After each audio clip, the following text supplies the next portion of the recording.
He can wipe a country off the map with a single order. But he can't pass a simple law. He can reshape his entire nation almost overnight. But he can be fired by his own employees before lunchtime. This is the brutal truth about the US President and the UK Prime Minister, and you are about to discover that the most powerful leader in the world might be a complete myth. Think you know who really holds the crown? Let's get ready to rumble. We're pitting the leader of the free world against the master of the British Isles. On the surface, it seems like a mismatch. The president commands the most powerful military in history.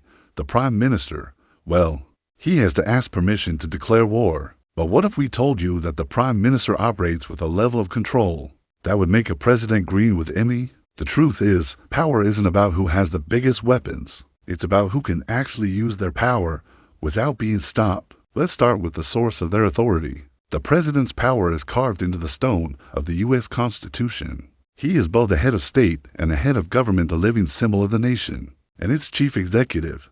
His title, Commander-in-Chief, isn't just for show. It's a legal reality. The British Prime Minister, in stark contrast, operates in the shadows of a 1,000-year-old monarchy. He is merely the head of government. The king is the head of state. The Prime Minister's power isn't written down in one sacred document. It's a tangled web of traditions, precedents, and political handshakes. He is, in essence, a powerful servant, not a sovereign ruler. This fundamental difference explodes into reality when we see them in action. Let's talk about passing laws. The American president can propose a grand vision, but he is instantly thrown into the gladiatorial arena of Congress. A single stubborn senator can bring his entire agenda to a grinding halt. His own party members can rebel without fatal consequences. He is a general who must constantly negotiate with his own troops. Now, watch the British Prime Minister. If he commands a loyal majority in the House of Commons, he becomes a political juggernaut.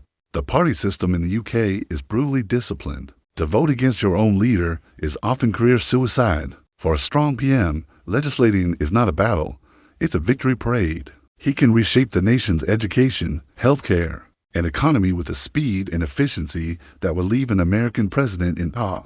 On the domestic front, the Prime Minister is virtually a dictator with a catch-all. But there is the global stage. This is where the president becomes a true colossus. The nuclear football is the ultimate symbol of unilateral power. The decision to unleash apocalyptic fire rests solely on his shoulders. No second signature, no committee vote.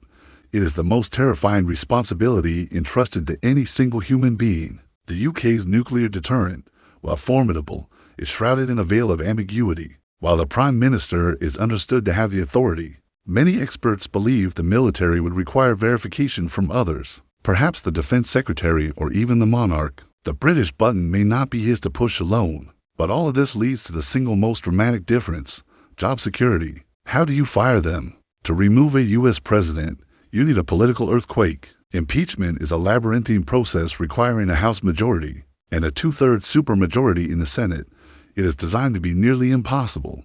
A president's 4-year term is a fortress. Now, look at the British Prime Minister.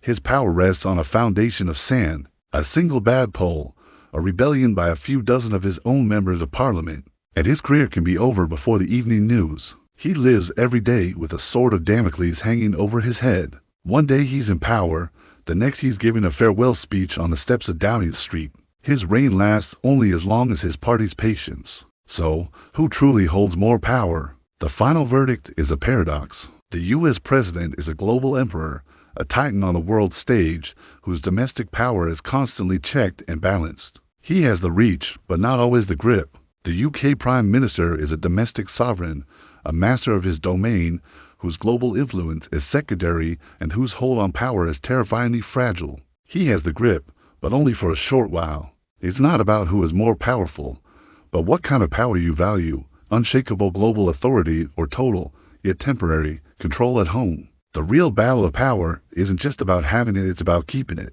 If this Clash of Titans fascinated you, just wait for our next face-off, FBI versus Me 5, where the secrets are even darker. Smash that like button, subscribe, and ring the bell because the truth is waiting.